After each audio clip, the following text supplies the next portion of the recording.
Sarap.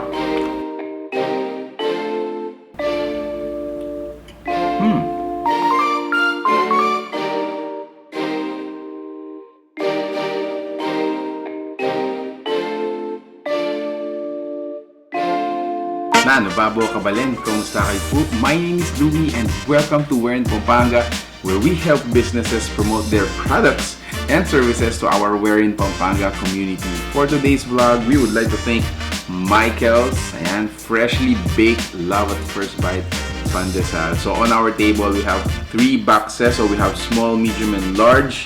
The first one is like 8 pieces, and then the medium size is 12 pieces, while the largest 24 pieces, or 2 dozen ng Pandesal. Now, Michael's has 3 flavors of Pandesal. First is yung Ube-Cheese Pandesal, and then next is yung Ube-Matcha, and then lastly meron tayong Red Velvet Pandesal.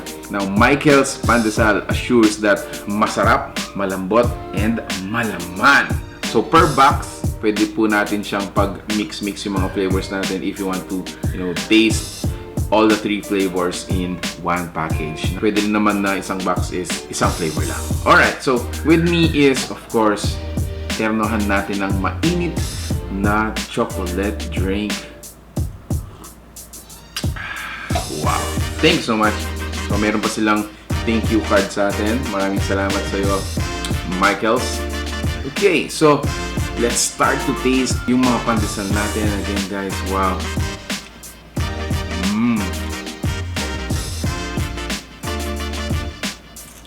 As soon as you receive the box, while the pandesals are, hot, make sure to kainin nyo. You can actually reheat them para mas masarap. So yung natin has cheese, and at the same time, meron tayong ube jam. Wow. Wow.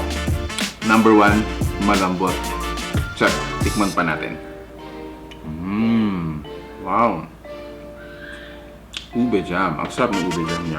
Next I wanna taste is yung kanilang red velvet. Check that out. Wow. Look at that cheese. Grabe. Grabe. Red velvet. Wow!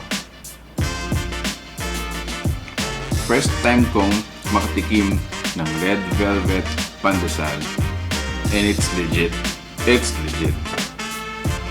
Sabi nga nila, I don't know if it's true, pero hindi ka Pinoy kung hindi ka mahilig sa pandesal. Next is yung ating matcha. Wow! Check that out! So yung cheese natin, nag-color na rin siya ng matcha. So, tikman natin kung ano yung lasa ng matcha.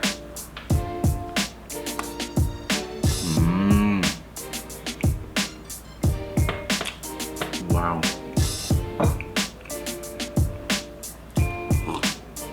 Wow. So, yung unang check natin kanina, malambot. Next check naman natin is malaman. It is malaman, guys. Cheesy plus yung flavor ng pandesal natin. And then lastly is masarap. Check. Masarap. You gotta try it, guys. Oh, wow. Grabe, guys. Ang sarap. So, yung order and all transactions are actually online. They can also do a deliver or meet up near Angeles and Mabalacat area, as well as San Fernando. So for now, yun lang po muna yung mga sinaserve nilang area. Alright, so grabe, ang sarap nito, guys. I'm still gonna enjoy it off cam. So if you like the food you saw in this video, or you got interested with Michael's Pandesal, so if you like it, guys, please give it a thumbs up, share it with your friends. Any reaction coming from you will be highly super appreciated. Stay safe, and I hope to see you in the next video. Bye!